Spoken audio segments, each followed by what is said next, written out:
Welcome back to the Boot Tragedies. All right, the Saints played their second preseason game against the 49ers. They lose 10-16. Don't really care about the wins and losses per se, just because, the Saints had a chance to get the ball back at the end of the game. Didn't really try to, had a lot of injuries, so they just went about their business. We're going to go through some stats real quick. Jake Haener, 7 for 13, 76 yards. Derek Carr, 7 for 9, 47 yards. Spencer Rattler, 4 for 8, 27 yards. Jordan Mims, 10 carries, 37 yards. Jamal Williams, 5 carries, 32 yards. Taysom Hill, 5 carries, 21 yards. Receiving, Mason Fairchild led the tight end, 3 catches, 31 yards. Olave, 3 catches, 26 yards, got more involved this game. Rattler did lose a fumble. The center, they gave him one because that snap was terrible. Anthony Orji will get more into that with 8 tackles, Wright with 5, Johnson Abram with 4. So a really, really good day overall from the Saints, in my opinion, especially from the defensive side of the ball. We can look at the punting as well, because this is going to be a big talking point as well. Lou Hedley, 3 punts, 38 average. Matthew Hayball, 2 punts, 48 average. Take what you want. On the 49ers side of the ball, Josh Dobbs, the greatest quarterback of all time, killed us once again. And let's just look through these numbers. Now, the rushing yards, we only averaged 3.8 yards a carry, but it was much better than that. 35 carries, 134 yards, much better than last week, the run game. Much better. I know that 3.8 is still low, but when you take in consideration some of the quarterback runs, the second half runs with the backup offensive line, it really doesn't change my opinion on what that run game looked like, because Taysom Hill looked good. Look at the guys that played with the starter. Taysom Hill, 4.2, Jamal Williams, 6.4. So it was holes, it was space to run the ball. The offensive line was getting some push. It was a really, really good job from that offensive line in that run game. Passing game was not so much it. First 2 drives were non-existent. Offense did not look good whatsoever. Then on that third drive, I believe the offense got it going, throwing the ball, running the ball. It was a really, really good drive to get a touchdown. And I think 2 4th-down conversions, if I'm not mistaken. I know 1 for sure. Really, really good drive. Really, really good drive. Derek Carr, I think he was still shaky. Still super shaky. Missed a couple out routes. Would have been perfect 9 for 9 if he could throw an out route. I think the two balls he missed were 2 out routes to Chris Olave on the sideline. No, one was not to Chris Olave. One was to Wilson, I believe, on the sideline. Just threw it late behind. Almost got it picked off. That was on 3rd down. Haener and Spencer Rattler, just a bad backup quarterback battle. Very, very bad backup quarterback. Haener should have probably threw 2 picks. Spencer Rattler fumbled the ball. Backup quarterbacks did not do great.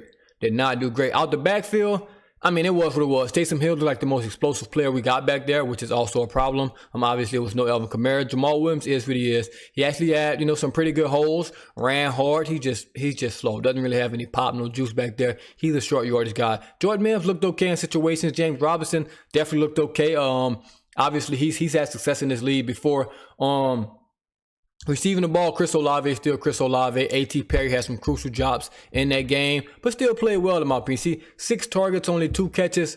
We got to come down with a better, target to completion percentage right there. Other than that, I think everybody else was solid. Like a lot of these guys aren't going to make the team. Foster Moreau I still need to see more from him.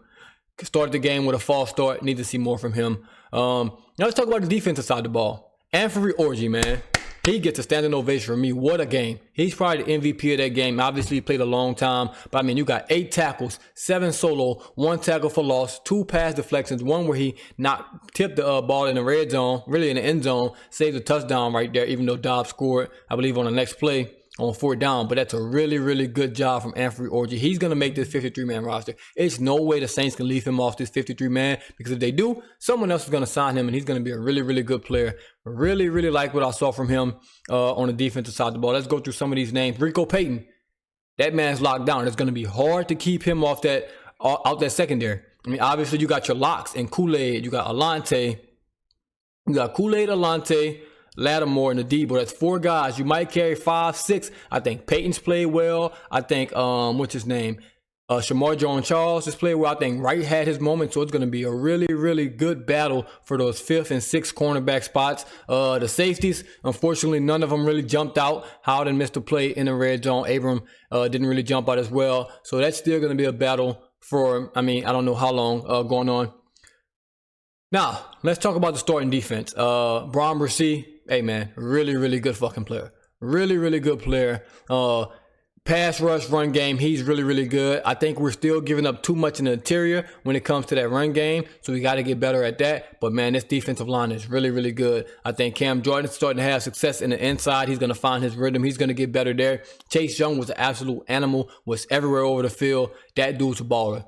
Chase Young's a baller. I know we may only have him for 1 year just because he's on a 1-year deal. The way he's playing in the preseason, if he takes this over to the regular season, we're not going to be able to afford him. It's going to cost a pretty penny, in my opinion, if he keeps playing the way he's playing. But he looked like the best player on the defense all game out there. He was really, really good. Carl Granderson is still good. Obviously, we got Tyrann Mathieu. But I love DeMarco Jackson, too. He's been playing well. It's a lot of guys that's been playing well. Brian Bresee finally got that start.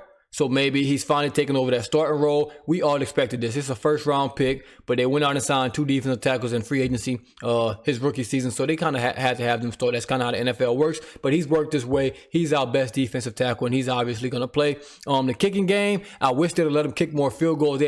We punted the ball from the 43-yard line. I think that's a 60-yard field goal, man. Let them guys kick the ball.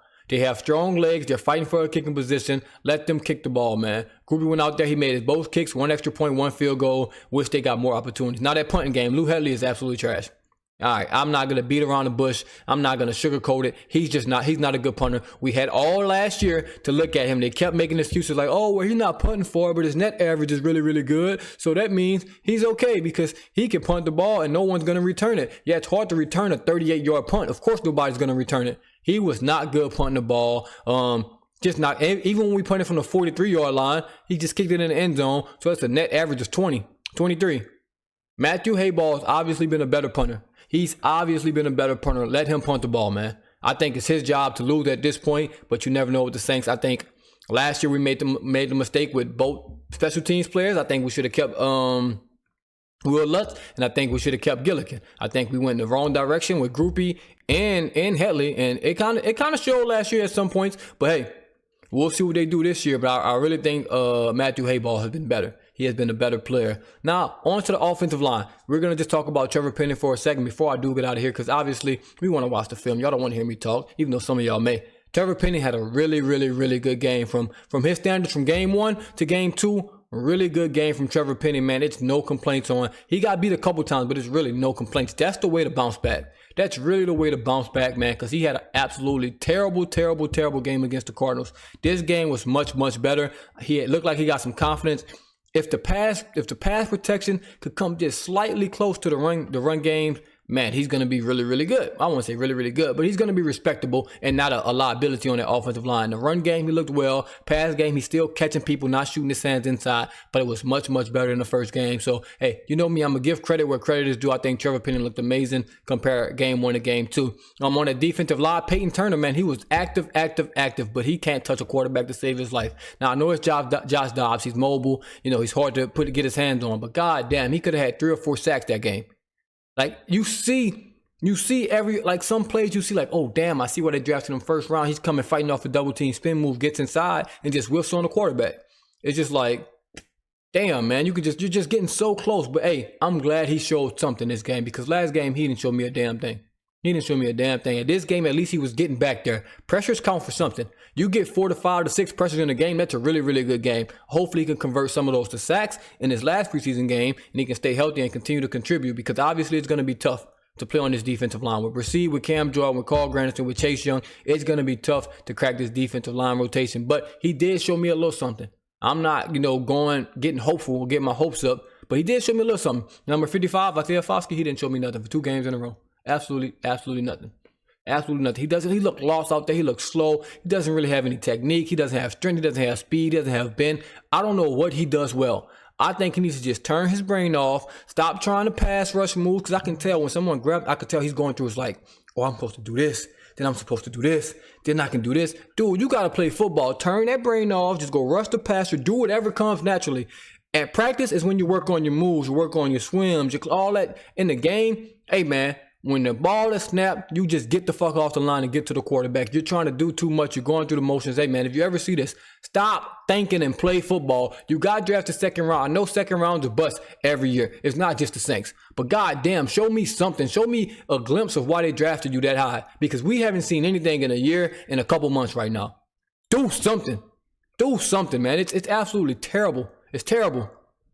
Terrible, terrible, terrible. We'll watch it on film and we'll see it. But hey, I think it was a solid game, especially from that defense, man. That starting defense is really, really fucking good. Like, it's really, really good. It's a championship defense. The offense has to catch up.